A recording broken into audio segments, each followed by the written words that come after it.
Excusez-moi. C'est pas très fort, maman. Très fort. Moi, je vais pleurer avec toi. Hein? Non, maman. Alors, raconte un peu. Elle parle de LEI. Oui, je parle de LEI parce que... Nous sommes ici à Dallas. On est venu dans un autre cas. Et puis, je la vois commencer à pleurer. Moi, c'est Cécile Toucan. Cécile. Cécile Toucan. Donc, je ne la connais pas. Et puis, elle me regarde, elle commence à pleurer. Elle commence à pleurer, c'est quoi? Elle commence à dire que je devais naître. Oui, ouais. Elle devait naître. Parce que si elle ne naissait pas, je pense que le Seigneur l'aurait fabriquée même d'une manière. Je ne sais pas. Oh. Et donc, ta vie, qu'est-ce qui se passe? Pourquoi tu pleures? Qu'est-ce qui se passe? Maman, il y a des personnes qui déclarent dans ta vie, ça change ta vie. J'étais dans une situation, j'étais dans un ménage pourri. Mais je croyais tout ce que je partais de prêtre en prêtre et elle me disait, tu ne divorces pas. J'ai fait un mariage sur l'eau avec la machette. J'avais fait le témoignage à Eloï.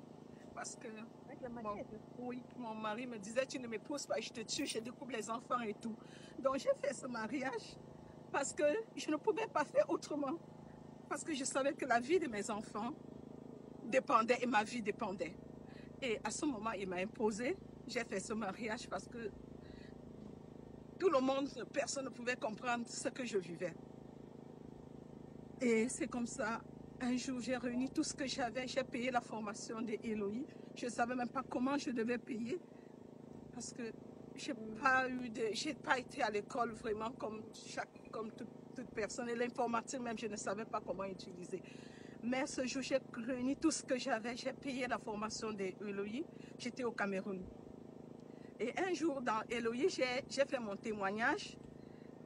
Et quand j'ai fait mon témoignage, elle m'a demandé d'acheter le livre Self-Made. Le cours Self-Made. Pour les femmes entrepreneurs, celles qui veulent se lancer. On n'avait même pas d'argent pour payer. Et un autre jour, lorsque vous avez fait la formation, ce jour, vous étiez en train de parler de la femme leader, la femme leader qui sommeille en nous. Oui. Et que parfois, il y a des enseignements que nous allons chez les pasteurs, ils font que certaines personnes peuvent mourir dans les foyers qui sont là, qui peuvent les détruire et tout. Et ce jour, quand j'ai fait ce témoignage, elle a dit, Cécile, ton histoire, je suis sûre que le Seigneur, si ce que vous avez dit est totalement vrai, le Seigneur fera quelque chose dans votre vie. Et elle l'a dit, c'était le mois de mars, on finissait cette formation. Je vous assure, au mois d'avril, après la formation, j'ai commencé à prier. Et au mois d'avril, j'étais dans mon petit institut de beauté. Et quand j'étais dans ce petit institut de beauté, une cliente est entrée. Qu'elle entre, je vois, elle avait beaucoup de joie. Et j'avais toujours dans ma tête la parole que vous m'avez dit. Je vous assure, le Seigneur fera quelque chose pour vous, Cécile. Et quand elle fait ça, quand elle dit ça, je dis, mais je suis ici, je n'ai pas de niveau, je n'ai rien. Et comment elle dit? Et je suis restée avec cette parole. Et ce jour, cette cliente entre, je vois, elle a beaucoup de jouets de bébé. Je dis, mais vous voulez faire quoi avec les jouets de bébé? Et elle me dit, nous offrons les choses aux orphelins. Je me dis, ah, souvent lorsqu'on dit que lorsqu'on prie beaucoup, il faut aussi offrir aux orphelins. Oui. Entre-temps, je lui dis que ta soeur est où? Elle me dit, ok, si tu es disponible, nous on ira. Je dis, on va. Et c'est comme ça, je suis partie à cette offre d'orphelins. J'ai donné ce que je pouvais donner. Et là-bas, j'ai rencontré cette dame qui m'a permis d'avoir la première fois le visa pour quitter le pays. Mais je savais que c'était la parole que maman avait déclarée sur ma vie. Qui...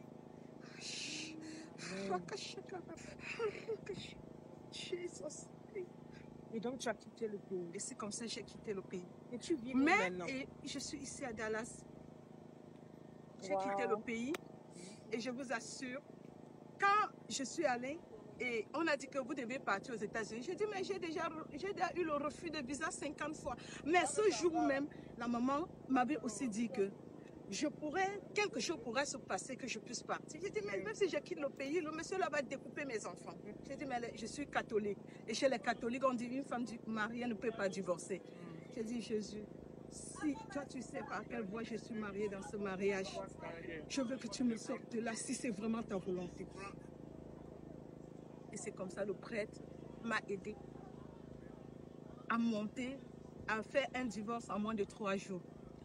Eloï, moi je dis à toutes les femmes, quand quelqu'un veut déprimer, je dis si quelqu'un peut payer Eloï, qui paye Eloï. Même si tu ramasses n'importe, même si c'est les derniers centimes que tu as dans ta poche. Il faut payer les formations. Le tout, ce n'est pas l'école. Le tout, ce n'est pas l'éducation. Aujourd'hui, je me retrouve avec des grands leaders comme Master Coach. Je pense qu'il y a des personnes qui doivent déclarer dans votre vie. Il y a des personnes qui doivent déclarer dans votre vie. Parce que ces personnes, quand elles déclarent dans votre vie, quand elles déclarent dans votre vie, ça bouge même le ciel. Je dis, parce que mon mari, c'est un féticheur. Il ne connaît pas Dieu. Je l'ai connu, il ne connaît pas Dieu. Il sait avancer. Non, ben c'est... Merci. Merci. Merci, maman Christine. Je